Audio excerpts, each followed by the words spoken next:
We can roll now. Good morning, ladies and gentlemen. It is I, once again, Lord IBO Reese Hearts, and you're watching CORP Exchange Television. And what we're doing here is we have a segment we just started up. Well, actually, Bobby over there started up. It's called Common View. Common View is a member of CORP Exchange in good standing, and it's under CORP Exchange Media. So what we do at Common View is we just talk a little bit about not strategies, not investing, just the language. We just kick it here. So this is not like a formal thing like you see a lot of our other videos. So what we do in today is we have terms. So you're watching CORP Exchange Television. It is I, Lord IBO Reese Hearts, and we're watching it's Common View. So let's get right into it. So in the Common View today, we were discussing, over breakfast this morning, we were discussing alpha. The definition of alpha is the measure of price volatility of a stock and its shares.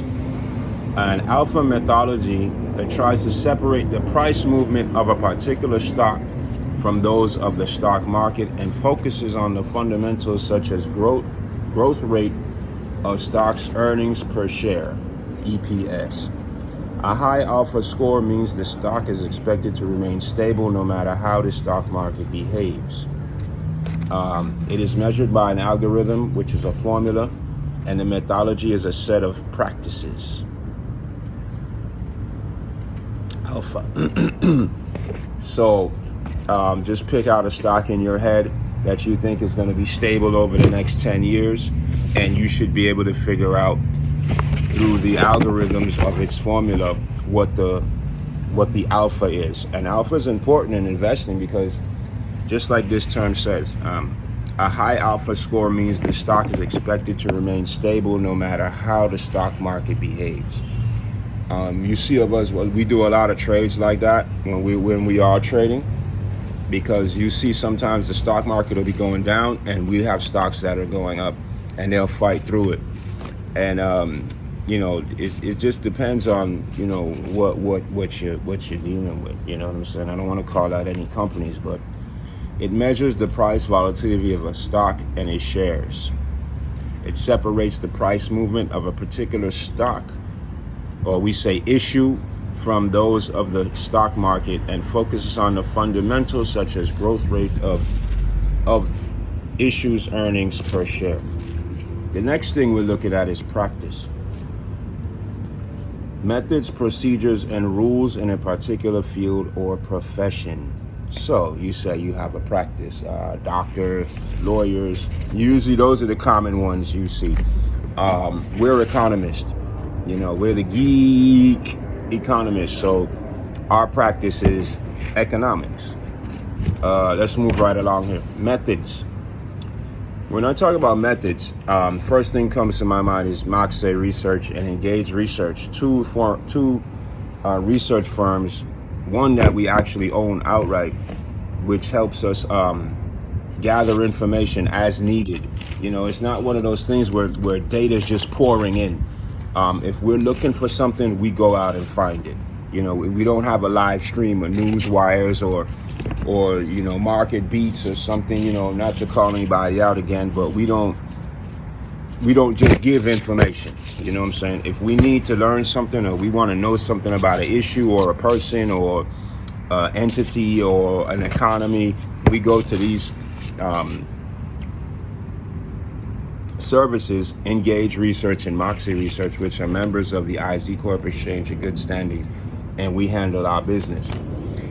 The scientific method establishes habitual or prescribed practices or systematic processes of certain ends with accuracy and efficiency, usually in an ordered sequence of fixed steps. It establishes habitual, logical, or prescribed practice of systemic processes of certain ends with accuracy and efficiency, usually in an ordered sequence of fixed steps. So let's just take Moxie Research, because I said we own it outright, so I can talk a little more about it. We use the scientific method to start our research. No matter what we're looking at, we always use the scientific method. Procedure, fixed step-by-step sequence of activities or course of action with definite start and end points that must be followed in the same order or correctly perform a task. Repetitive procedures are called routines. So again, I'll call out Moxie Research. When we're looking at something, we have a routine. Hey, Nessa, we have a routine where we go in and we usually start the same way with the scientific method. So that's the procedure we follow. To add some more terms, we were going to cut here because the time is short on this one. And time is money in business, even in social media. Liquidity. Yeah, all these people that are sitting around, they got to get paid. They come up with their ideas. They want to see it presented a certain way, and they want to get paid for it. Liquidity, the ability of an asset to be converted into cash quickly and without any price discount. Very important when you're investing, liquidity, because you might, a lot of people come in and they come to CORP and they want to get one of our products or services, and they'll say, here's $100,000. And then next week, they want to take the money back, you know what I'm saying? And without a loss, of course. So, you got to get your fees. We start out with a 3 and 30 structure. And, but that's just certain things. A lot of times people come in and they just want free information. They want to see what we're going to do with the money. And then they do what they want to do with it. They just want to oh, that's what they do. And then they'll take their money and go do it, so they don't have to pay. People are very, very, very, very smart these days. So liquidity is being able to get your money into an asset and out of an asset without getting hit in the head with penalties, fees, or price discount. Leverage, ability to influence a system or an environment in a way that multiplies the outcome of one's effort without a corresponding increase in consumption of resources. The advantageous condition of having a relatively small amount of cost, a relatively high level of returns, doing a lot with a little. So we all are familiar with leverage. Leverage is you go to Scottrade or you go to TD Bank or TD Ameritrade or one of those, not to call anybody out, and you open up a margin account. You put $2,500 in it, he gives you $4,500 or $5,000 to leverage with. So you can take that money to the market. Now you have $2,000 in the bank, but now he gives you $5,000 to trade. That's what leverage is. Concentration, quantity of substance dissolved in or mixed with per unit quantity of another substance. Concentration is expressed usually as per unit dash volume, such as milliliters per liter, per unit weight, such as milligrams per kilogram, parts per billion ppm, or parts per billion ppb. Concentration.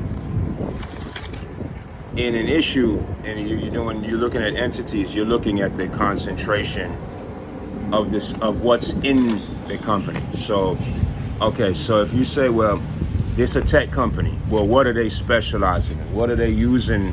What's the concentration of what they do in there? So you have all of the little things. Most companies today, they're not just so diverse that they're like, oh, we're a diverse company, but they do more than one thing.